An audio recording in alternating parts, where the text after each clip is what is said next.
마태복음 7장 15절부터 27절까지 보십니다. 마태복음 7장 15절부터 27절까지 보십니다.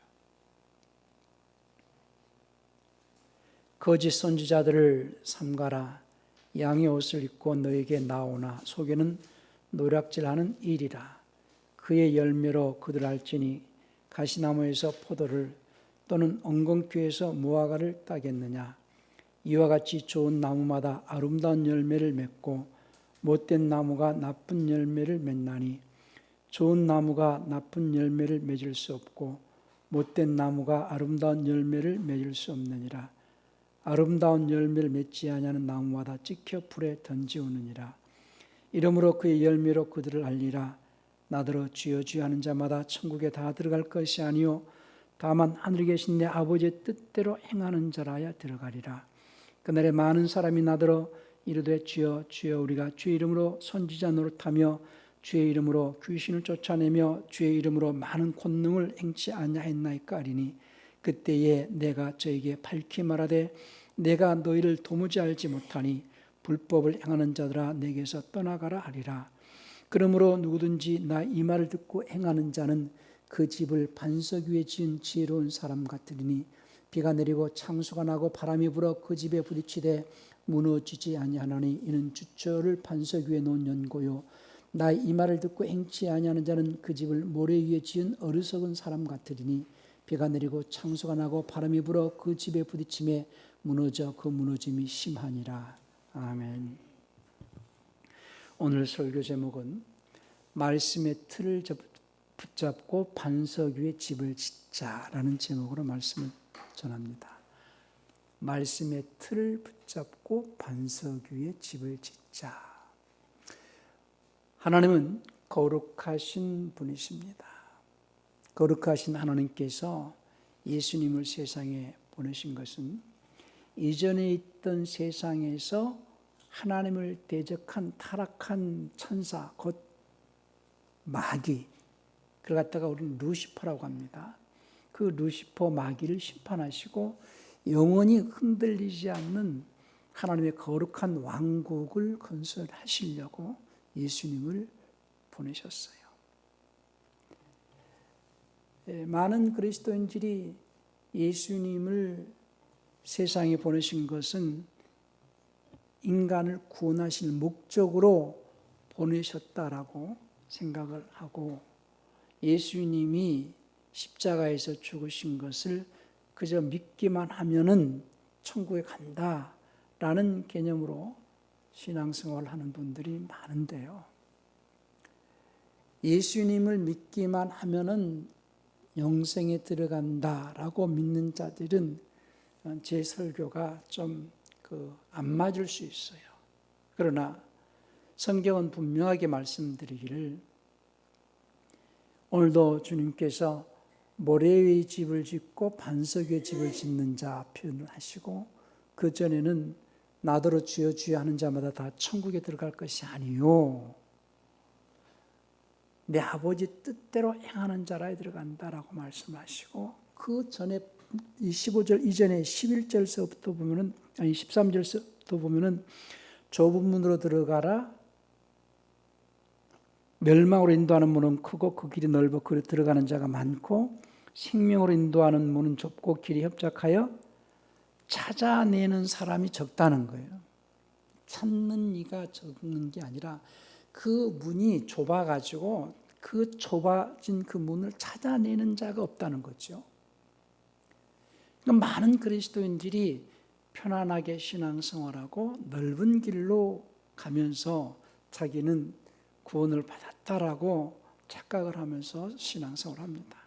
그래서 넓은 길로 가는 자들은 안 믿는 자라고 생각하는 경우도 있고 그러나 그 넓은 길로 간다는 것은 넓은 문으로 간다는 것은 예수를 믿는 자들이 신앙생활을 편안하게 하려고 하는 자들을 의미하는 것이고 좁은 길로 가는 자는 누가 그 좁은 길로 갈 수 있느냐? 그 좁은 문을 찾아낸 자만이 좁은 길을 가는 거예요. 그런데 그 문이 너무 좁아가지고 찾아내는 자가 극히 적다라는 거죠. 그러시면서 연결하신 말씀이 이제 좁은 문, 넓은 문 얘기하시고 좋은 열매, 나쁜 열매 얘기하시고 그 다음에 나더러 주여 주여 하는 자마다 다 천국 들어갈 것이 아니고 그 다음 하신 말씀이 오늘 이제 반석 위에 집을 짓는 자와 모래 위에 집을 짓는 자를 설명을 하십니다. 그런데 이것이 다 다른 말씀이 아니라 다 같은 말씀을 비유로 달리 하시는 말씀들이거든요. 자, 우리 오늘 말씀의 제목이 말씀의 틀을 붙잡고 반석 위에 집을 짓자라는 제목인데요.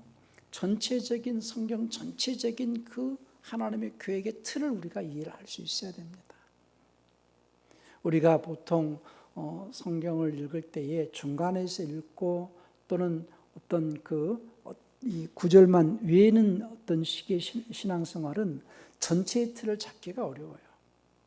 우리가 영화를 볼지라도 중간에서부터 보면은 그 전의 사건이 어떤 사건인지를 모르기 때문에 이야기가 어렵듯이 처음부터 전체를 쭉 이렇게 봐야만이 전체의 스토리를 이해하듯이 성경 전체의 틀을 우리가 이해하기 위해서는 첫째 하나님께서는 영원히 이 영광을 받으시기 합당하신 그분은 영원전부터 계시고 그 다음에 영원전부터 계신 하나님께서 천지를 창조하시고 하늘과 땅을 할 때 그 하늘은 천사들이 머무는 영계 하늘과 물질계 땅을 지셨다 그런 말이거든요.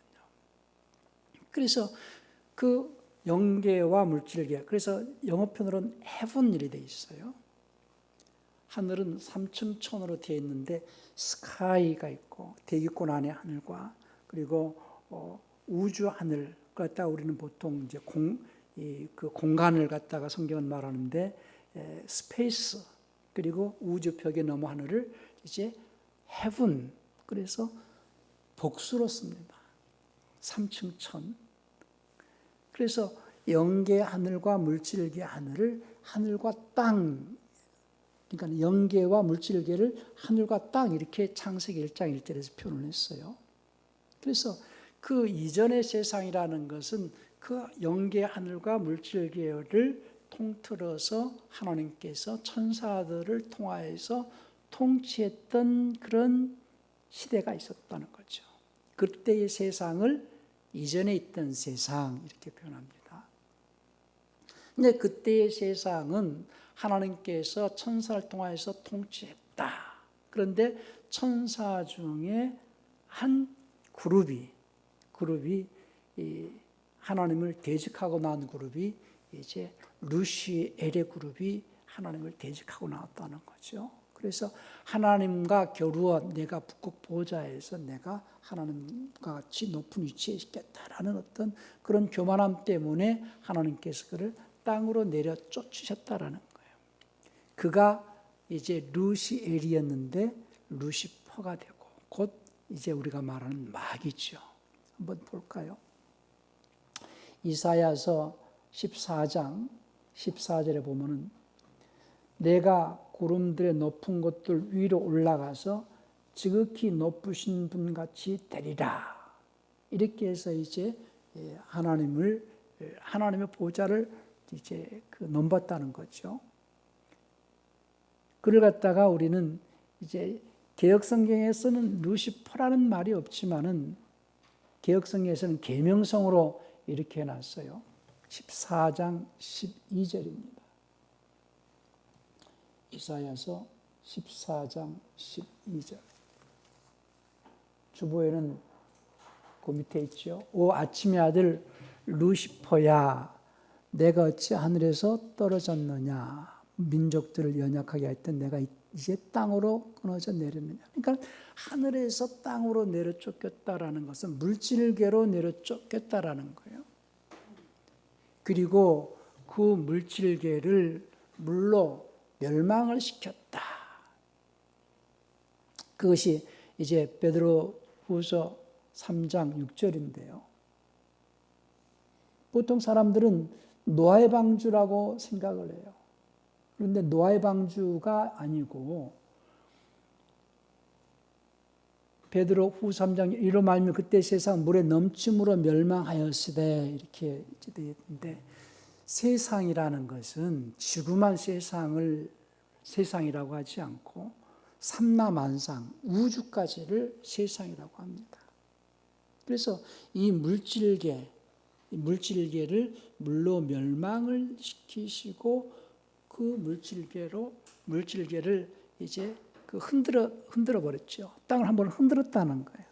물질계를 흔들어 그 상태가 창세기 1장 2절에서 땅은 혼돈하고 공허하며 흑암의 깊음 위에 있고, 그리고 이제 그 물질계에서 영계로 올라오지 못하도록 하나님께서 이제 천사들을 통하여서 이제 타락한 천사들이 영계로 들어올 수 없도록 이렇게 막고 있는 상태가 창세기 1장 2절에서 하나님의 영은 수면 위에 운행하시더라 이런 표현을 쓰거든요. 개혁성경은 하나님의 씨는 이렇게 되어 있었어요. 그러다가 이제 개혁 개정에서는 하나님의 영은 이렇게 되어 있을 거예요. 그것은 Spirit of God 이렇게 되어 있을 텐데, 그 대문자 스피릿은 하나님께서 부르시는 영이지 성령이 아니거든요. 그래서 하나님의 영은 물들 위에 운행하신다 할 때 그 표현이 이렇게 어떤 헬리콥터가 위에서 막 장악을 해서 밑에서 뭔가가 올라오지 못하도록 이렇게 장악하고 있는 상태를 말하는 거거든요. 그리고 이제 물에서 묻이 드러나라 하기 전에 그리스도 안에서 이제 사람을 통하여서 장차 임할 세상을 이제 흔들리지 않는 그 하나님의 영원한 왕국을 건설하실 계획 속에서 그리스도 안에서 우리를 예정했다라는 거예요. 할 때 그 우리는 사람을 말하는 거거든요. 그래서 에베소 1장 4절에서는 세상의 기초를 놓기 전에 그리스도 안에서 우리를 택하사 또는 예정하사 이런 표현을 쓰거든요. 그러니까 큰 틀에서는 전체의 틀은 이전에 있던 세상에서 타락한 천사를 물질계로 내려쫓으시고 물질계를 물로 멸망을 시키시고 물에서 묻이 드러나라 하기 전에 세상의 기초를 놓기 전에 그리스도 안에서 우리를 택하셔가지고 이제 사람으로 오셔가지고 말씀님이신 그분이 사람으로 오셔가지고 이제 하나님 마귀를 심판하시고 그 사람을 통하여서 영원히 흔들리지 않는 하나님의 왕국을 건설하실 계획 속에서 이제 현 세상이 진행이 되시는 거거든요. 그래서 현 세상은 마귀를 가두고 마귀가 있는, 그리고 마귀가 역사하는 세상이기 때문에 갈라디아 1장 4절에서는 이 악한 현 세상 이렇게 얘기를 하고요.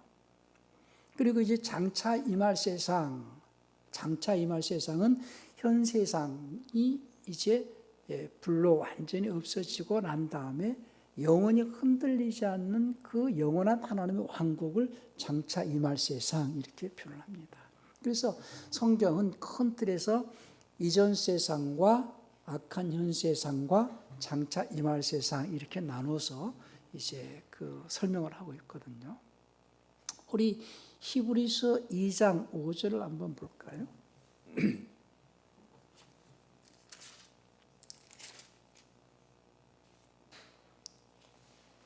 하나님이 우리에게 말한 바 장차 오는 세상을 천사들에게는 복종케 하심이 아니라 그랬어요. 장차 오는 세상, 장차 임할 세상은 천사들에게 복종시킬 것이 아니다. 그 뉘앙스는 이전에 있던 세상은 천사들에게 복종하도록 했다는 거예요. 천사들을 통하여서 통치했다 이런 의미거든요. 근데 이전에 있던 세상이 베드로후서 3장 6절에서 이전에 있던 세상은 물에 넘침으로 멸망을 했고, 갈라디아 1장 4절에서는 개혁성경에는 그냥 현 세상 이렇게 표현했는데요. 악한 현 세상 이런 표현입니다. 갈라디아서 1장 4절입니다.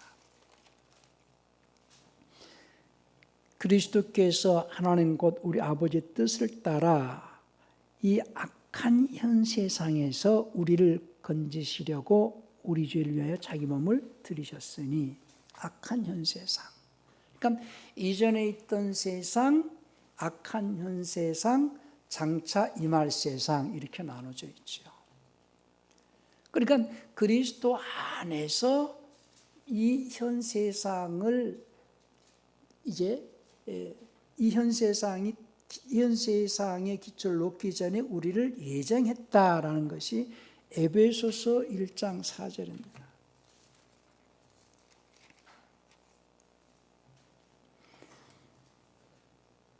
이 개역성경에서는 창세전에 이렇게 얘기를 했는데요.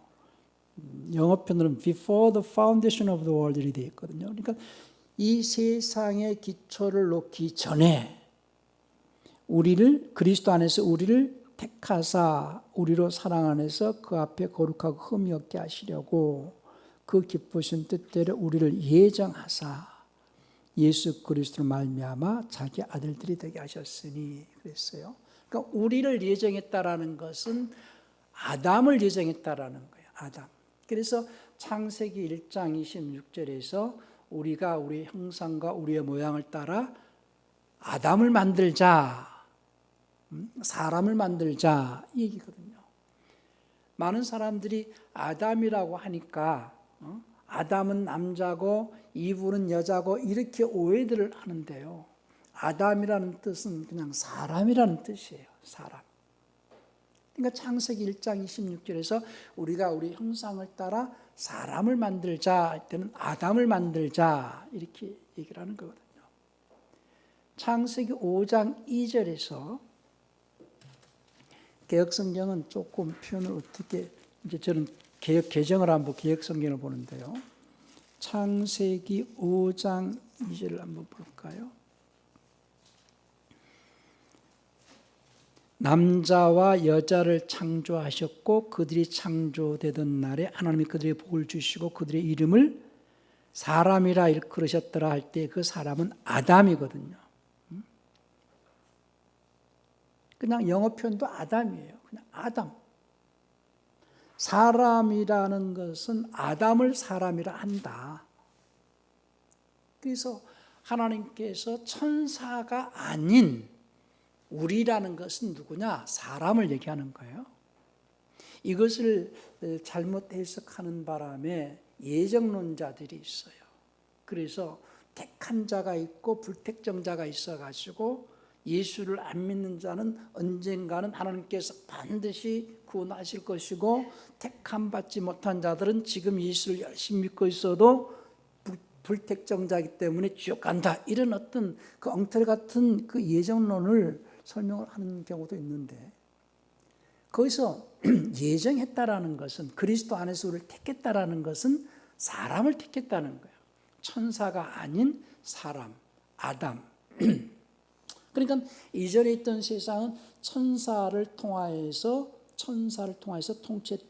했었지만은 천사 중 한 그룹이 반역을 하고 나와서 그 그룹을 땅으로 내려쫓고 이 땅에서 땅을 물로 멸망을 시키시고 이 땅을 물로 멸망시키고 난 다음에 땅에서 이제 물에서 그 묻이 드러나기 전에 그리스도 안에서 장차 임할 영원히 흔들림이 없는 그 하나님의 왕국을 건설하실 계획 속에서 물에서 묻이 드러나라 하기 전에, 세상의 기초를 놓기 전에 그리스도 안에서 우리를 예정했다라는 것은 사람을 예정했다라는 거예요. 그래서 그 사람을 통하여 가지고 하나님의 영원히 흔들림이 없는 그 왕국을 건설하실 계획 속에서 현 세상을 이제 지으셨다라는 거죠. 그래서 이제 히브리서 12장 28절을 보면요. 히브리서 12장 28절을 보십시다. 그러므로 우리가 흔들릴 수 없는 왕국을 받을진대 은혜를 소유하자. 우리가 이 은혜로서 하나님을 기쁘게 하되 경외함과 경건한 두려움으로 할지니. 흔들릴 수 없는, 그 전에는 이제 물질계 땅을 한번 흔들었고 그 다음에 이제 하늘들도 한번 흔들고 난 다음에 떨어질 것들은 다 떨어지게 하고 난 다음에 이제 처음 하늘과 처음 땅은 이제 없애버리시고 새 하늘과 새 땅이 장차 임할 세상이거든요. 그 장차 임할 세상에서 흔들림이 없는 그 왕국을 이제 세우셔서 우리를 통하여서 그 왕국을 통치하시겠다라는 거, 하나님의 아들들을 통하여서. 그런 계획 속에서 하나님께서 그리스도 안에서 사람을 예정하셨고 이제 그분이 사람을 예정하셔서 사람을 지으신 것, 아담을 창조하신 것은 장차 삼위 중에 1위가 되시는 말씀님께서 사람으로 오실 계획 속에서 사람을 짓습니다. 그것이 로마서 5장 14절이에요. 로마서 5장 14절 말씀이 또 보실까요? 그러나 아담으로부터 모세까지, 그러나 첫사람으로부터 모세까지죠. 아담의 범죄 같은 죄를 짓지 아니한 자들 외에도 사망의 왕노릇하였나. 아담은 오실 자의 모형이다. 첫사람 아담은 사람으로 오실 예수 그리스도의 모형이다. 그래서 이제 그분이 여자의 씨, 곧 사람의 씨죠. 창세기 3장 15절에서 하나님께서 마귀, 그러니까 뱀이 여자를 유혹해서 선악과를 따먹고 난 다음에 여자의 씨가 뱀의 머리를 상하게 할 것이요 뱀은 여자의 씨의 후손에 발꿈치를 상하게 할 것이다 그랬거든요. 그러니까 여자의 씨로 오실 것을 말씀하셨고 창세기 17장 7절에서는 아브라함의 씨, 그리고 왕으로 오실 것을 예시하시려고 다윗의 씨, 로마서 1장 13절에 다윗의 씨. 그래서 사람으로 오신 그분이 다윗의 씨, 아브라함의 씨로 오신 분이 예수 그리스도. 그분은 하나님과 함께 하실 때는 하나님이시고 말씀님, 그때는 말씀님 이렇게 표현했죠. 그 말씀님이신 분이 육체 안에 오셨다라는 표현이 이제 디모데전서 3장 16절이고, 그러니까 이런 구절들을 전부 조금씩 뉘앙스를 바꾸거나 아니면 내용을 감추거나 아니면 빼버리거나 이렇게 했다는 거예요. 그러니까 전체 틀을 딱 잡고 있을 때에 하나님께서 그분의 계획이 무엇이고 우리를 향하신 그분의 뜻이 이것이구나, 이런 것들을 우리가 분별할 수 있거든요. 그러면 오늘 예수님께서 십자가에서 죽으시고 부활하심으로 인하여서 모든 인류를 죄에서 할 때 그 죄는 원죄에서 구원하셨고, 그래서 예수님을 세상의 메시아, 그리스도, 구세주라고 믿는 자가 있고 안 믿는 자가 있는 거죠. 그러니까 예수님은 믿는 자들만의 구세주가 아니고 인류를 구원하신 구세주다.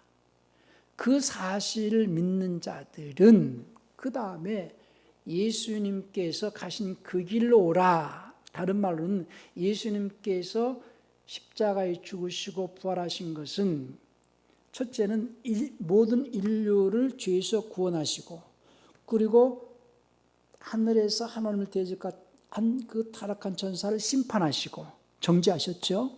심판하시고, 그리고 자신이 부활하심으로써 영원히 흔들림이 없는 왕국의 기초를 놓으시려고 부활하신 거예요.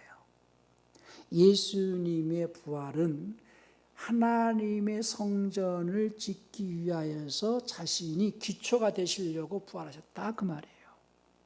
그래서 우리가 성경을 이해할 때 첫 번째는 하나님의 집이라는 표현을 했어요. 고린도전서 3장 9절에서 너희는 하나님의 밭이요 또 하나님의 집이다 이렇게 말을 할 때에 그 하나님의 집은 거룩한 집이기 때문에 성전 이렇게 표현하는 거죠. 성전.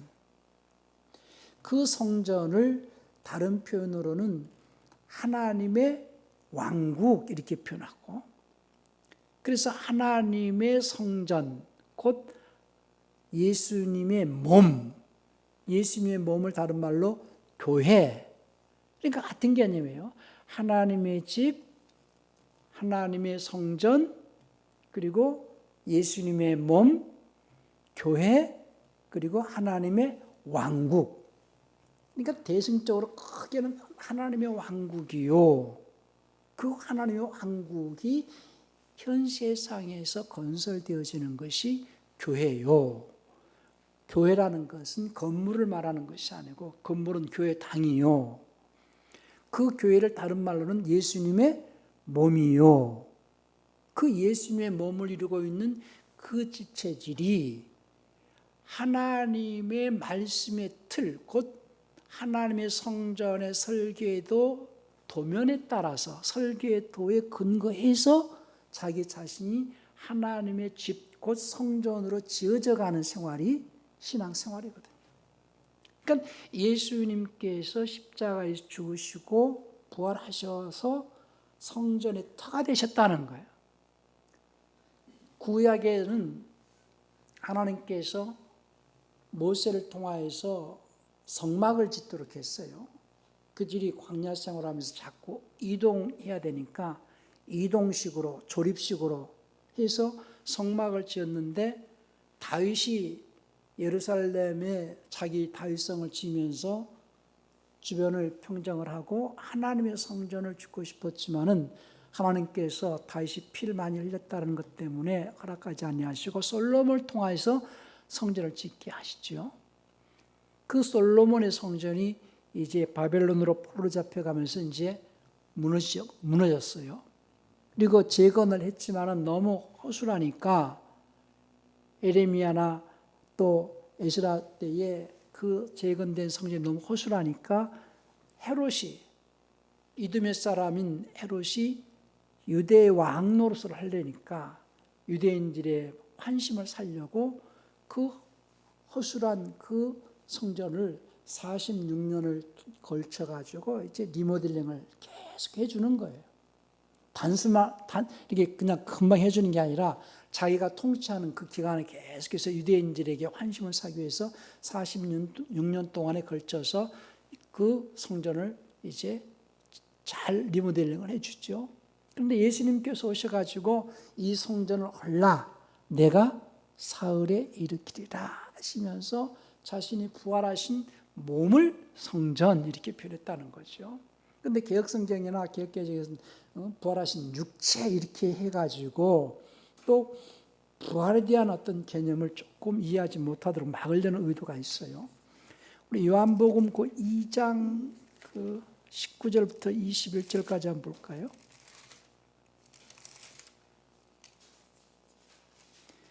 요한복음 2장 19절부터 예수께서 대답하여 가라사대 너희가 이 성전을 헐라 내가 사흘 동안에 일으키리라. 유대인들이 가로되 이 성전은 46년 동안에 지었거늘 내가 3일 동안에 일으키겠느냐 하더라. 그러나 예수는 자기의 성전된 자기 육체가 아니라 자기 몸을 가리켜 말씀하신 것이라. 개혁성경에서는 육체로 되어 있는데 자신의 몸, 예수님의 몸. 그러니까 예수님의 몸은 에베소서 2장 그 20절을 한번 볼까요?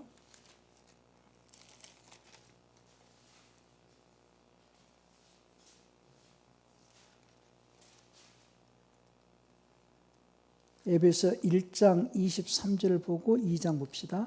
에베소서 1장 23절은 교회는 그의 몸이니 만물 안에서 만물을 충만케 하시니 충만이니라. 그러니까 예수님의 몸된 교회, 교회는 예수의 몸. 에베소서 2장 20절부터 봅시다. 너희는 사도들과 선지자들의 터 위에 세우심을 입은 자라.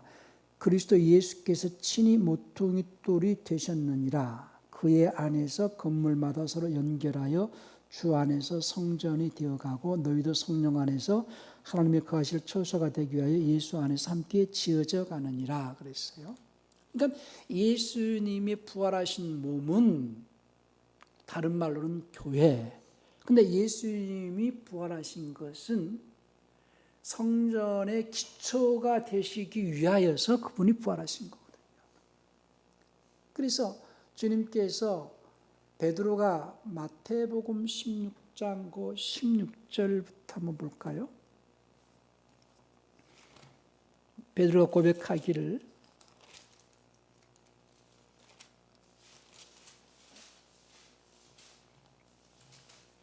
마태복음 16장 16절에 시몬 베드로가 대답하여 그러되 주는 그리스도시요 살아계신 하나님의 아들이십니다. 예수께서 대답하여 그러시되 바요나 시몬아 내가 복이 있도다 이를 내게 알까니는 혈육이 아니요 하늘에 계신 내 아버지시니라. 또 내가 내게 이르는 너는 베드로라. 내가 이 반석 위에 내 교회를 세우리니 음부의 권세가 이기지 못하리라. 그러니까 반석 위에 교회, 주는 그리스도시요 살아계신 하나님의 아들입니다 라고 고백한 그 고백, 곧 예수님은 반석이시다 할 때에 집터를 반석이라는 그 터가 돼 주시겠다는 거예요. 그 터가 그냥 어떤 모래터가 아니고 반석의 터. 그러니까 예수는 성전의 터가 되시려고 부활하셨다. 그 터 위에 집을 짓는데, 그래서 이제 고린도전서 3장 그 10절부터 보실까요?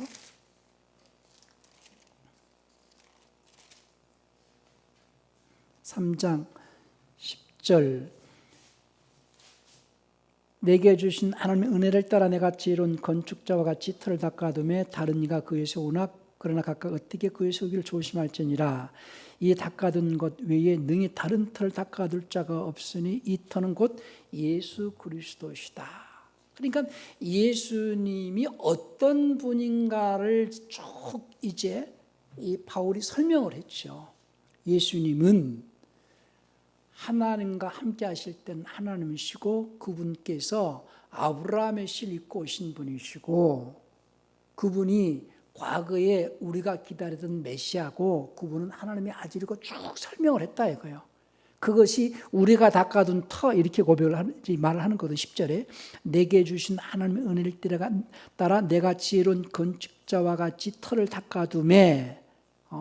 그러니까 복음을 전하는 자들은 하나님의 성전에 터를 닦는 거거든요. 그러니까 그 털 갖다가 이 복음을 전한다라는 것은 예수님을 증거하는 것인데 예수님이 어떤 분인가를 쭉 설명을 해주는 거잖아요. 그래서 예수님이 성전의 터가 되시는 분이다.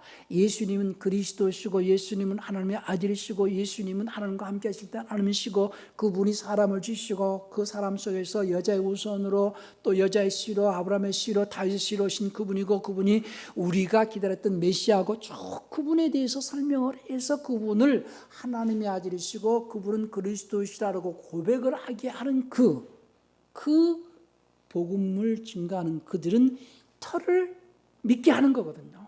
터를 닦는다 또는 믿는다 이런 표현. 그러니까 예수님이 성전의 터가 되셨다 그 말이에요. 예수님이 성전의 터가 되시는데 그 터는 믿는 자들만의 터가 아니고 예수님을 믿든 예수님을 믿지 않든 이미 하나님께서 닦아두신 터다. 근데 그 터는 무슨 터냐? 하나님의 성전을 짓는 터다. 하나님의 성전을 짓는 터다. 근데 그 터가 무슨 터인지 사람들은 몰라요.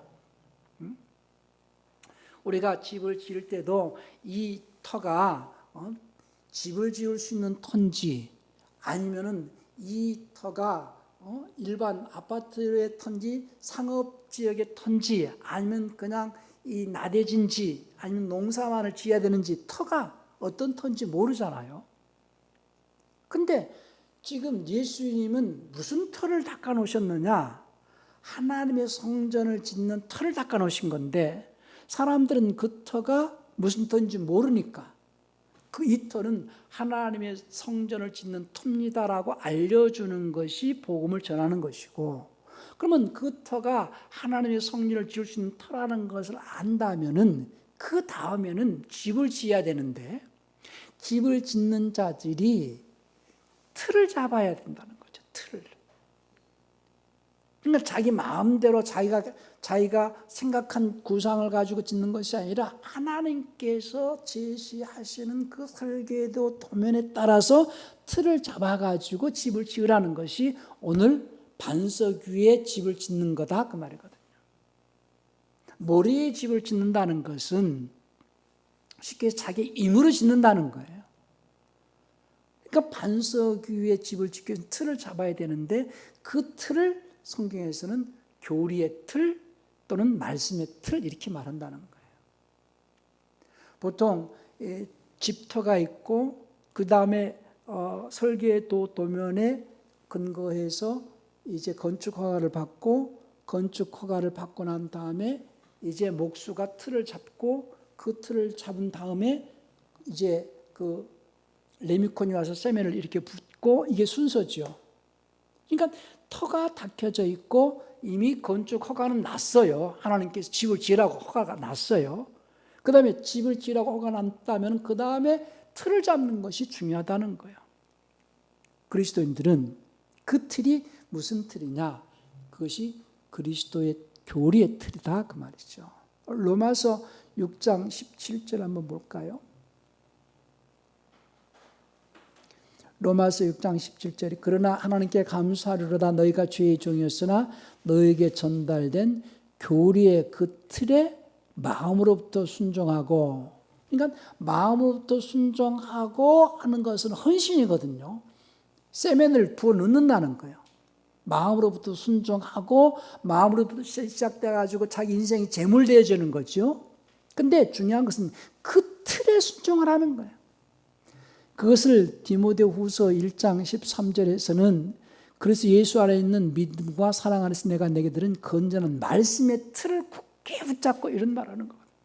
말씀의 틀, 교리의 틀, 그리스도 교리의 틀. 근데 그 틀을 붙잡기가 어려우니까 그 틀을 설계도 도면을 보고 틀을 붙잡기가 어려우니까 하는 말씀이 좁은 문이라는 거예요. 첫째, 모든 그리스도인들이 영생의 길을 사모하고 좁은 문으로 들어가려고 합니다. 왜냐하면 넓은 문은 사망으로 들어가는 문이라는 걸 알아요. 근데 누가 사망에 이르는 그 길을 가려고 하겠습니까? 생명길을 가려고 하죠. 그 마태복음 그 7장 13절 14절에서 좁은 문으로 들어가라 멸망으로 인도하는 문은 크고 그 길이 넓고 그리로 들어가는 자가 많다는 거예요. 이건 예수를 안 믿는 자들에게 하는 말씀이 아니에요. 예수님을 믿는데 많은 사람들이 그 길이 넓고 또 그 문이 크고 넓으니까 편하니까는 신앙생활을 편안하게 하고 싶거든요. 근데 그로 들어가는 자가 많지만은 그 길은 멸망으로 인도하는 문이라는 거예요. 멸망으로. 생명으로 인도하는 문은 좁고 길이 협착하여 찾아내는 사람이 없다는 거예요. 그러니까 영생의 그 길을 걷고자 하는 자들은 좁은 문을 찾아내야 되는데 그 문이 너무나 좁기 때문에 찾아내는 이가 적다라는 거예요. 그 얘기가 다른 말로는 설계 도면을 보고 그 틀, 교리의 틀을 잡는 자가 많지 않다는 거죠. 그게 어렵다라는 거예요. 성경 전체는요, 하나님의 그 성전을 짓는 설계도와 같은 거예요. 집을 짓기 위하여서 반드시 필요한 것이 설계도인데 하나님께서는 우리에게 설계도를 주셨고 이미 하나님께서는 예수님이 십자가 죽으시고 부활하심으로 인하여서 터를 닦아 놓으셨고 그 터는 하나님의 성전을 짓는 터니 너희는 이제부터 이제 인생을 제물로 삼아 가지고 인생은 자본금이거든요. 영생을 얻는 자본금인데 영생을 얻을 수 있는 인생이라는 자본금을 어디에 순종으로 투자를 하냐? 요 설계 도면에 근거해서 말씀의 순종을 통하여서 이제 내 인생을 투자하라는 거거든요. 성전을 지어져 가라는 거예요. 근데 그런 관점에서 이제 말씀의 틀을 붙잡아야 그 다음에 헌신과 충성이 유효하게 되거든요. 이제 그렇기 때문에 고린도전서 3장 10절 이하에 보면은 터 위에다가 집을 짓는데 어떤 자들은 금으로 짓고 보석으로 짓고 나무로 짓고 풀로 짓고 이렇게 짓잖아요. 그리고 불로 공력을 심판할 터인데 나무로 짓고 풀로 짓고 또는 집으로 짓는 그 집들은 없어지지만 뭐는 남아있다고 그랬어요? 터는 남아있다고 그랬어요. 터는. 그 터는 예수님을 안 믿는 자들에게도 남아있는 터예요. 예수님을 안 믿는다고 해서 그 터가 없어진 것은 아니에요. 그들이 안 믿을 뿐이지. 예수님을 믿는다라고 그 터가 하나님의 성전을 짓는 터라고 믿고 그 터 위에다 집을 짓지만은 결국은 불로 공력을 심판할 때 그 터가 그 집들이 다 없어지고 터만 남았다라는 것은 예수님을 안 믿는 자와 형편은 같아진다는 거예요. 그러니까는 금으로 짓고 보소로 짓는 자들은 보상을 받는데 거기서 상을 받는다 이렇게 돼 있지만요, 보상이거든요. 영어 표현은 리워드로 돼 있어요. 우리 한번 볼까요? 고린도전서 3장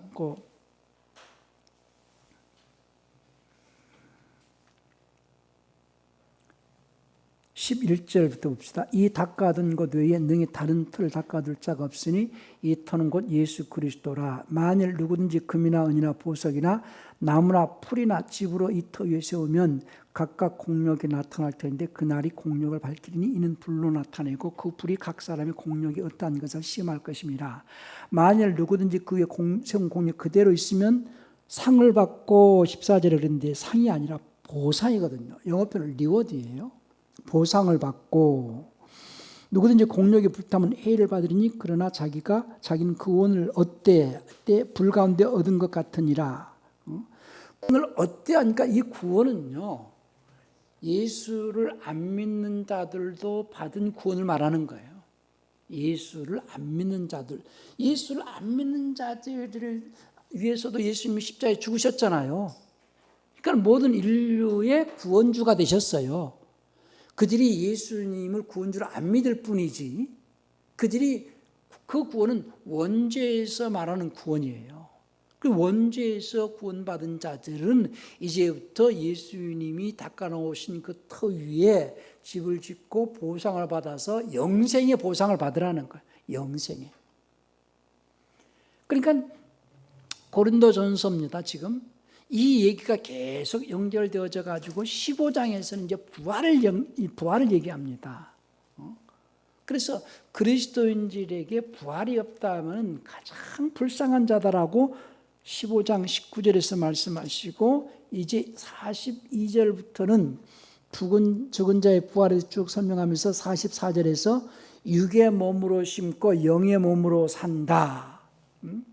썩을 것으로 심고 영광스러운 것으로 보상받고, 약한 것으로 심고 강한 것으로 보상받고, 전부 보상받는 거거든요. 육의 몸으로 심고 영의 몸으로 보상받는 거예요. 그러니까 육의 몸이 있은즉 영의 몸이 있다.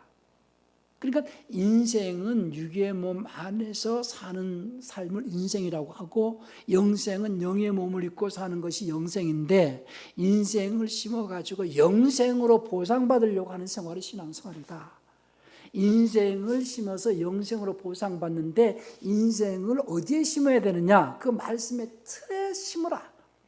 그 말씀의 틀에 순종하라는 거예요. 그것이 이제 디모데후서 1장 13절에 있는 말씀같이 그리스도 예수 안에 있는 믿음과 사랑 안에서 네가 내게 들은 건전한 말씀의 틀을 굳게 붙들고 그 안에서 순종의 삶을 살아내라는 거예요. 그래서 성전으로 하나님의 집으로 지어져 가라는 거예요. 그러면서 결론은 이제 고린도전서 3장 그 16 너희가 하나님의 성전인 것과 이렇게 말하거든요. 하나님의 영이 너희 안에서 거하시는 것을 알지 못하느냐? 하나님의 영께서 너희 안에서 거하시는 것은 하나님의 성전으로 지어져 가도록 하기 위함이다. 그러니 너희가 그 말씀의 틀을 굳게 잡고 그 말씀 안에 순종의 삶을 통해서 내 인생을 제물로 드려라. 그럼 너희가 하나님의 성전으로 지어져 가는 것이고, 그래서 영생에 들어갈 수 있다, 이 얘기거든요. 이게 쉬운 게 아니에요. 그러니까 신앙생활 가장 핵심은 열심도 중요하고 헌신도 중요하고 충성도 중요하지만 그 전에 먼저 말씀의 틀을 잘 잡아야 된다. 성경을 늘 상고하시고, 성경을 읽고 묵상하고 성경대로 살지 못하고 있는지, 잘 살고 있는지 확인하고 점검하고 매주마다. 그러니까 설교라는 것은 다른 게 아니에요. 여러분들은 매주 하나님 앞에 나와 예배하면서 말씀을 듣고 내가 그 말씀의 틀을 잘 잡고 있는지, 말씀에서 벗어나 있는지, 내 인생의 삶이 말씀을 쫓아 행하는지 그것을 잘 점검하라는 거거든요. 그 말씀의 틀이 잘못 잡아졌으면 빨리 잡아야 되는데 그것이 오래되면요, 굳어져 버리면요, 말씀의 틀을 이렇게 수정하기가 어렵습니다. 그러니까 늘 말씀을 상고하고 그 말씀을 묵상하면서 성령으로 인도받으면서 자기 자신이 하나님의 성전으로 지어져 갈 수 있도록 하라는 거예요.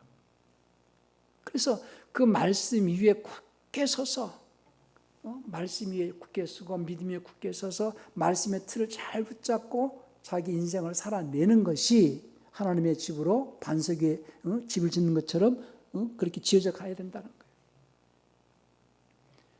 늘 생활 속에서 주야로 하는 말씀을 묵상하는 자가 되시고 그 말씀을 가까이 하시면서 말씀의 틀을 붙잡고 반석 위에 집을 짓는 지혜로운 그런 신앙인들이 되시기를 예수님 축원합니다.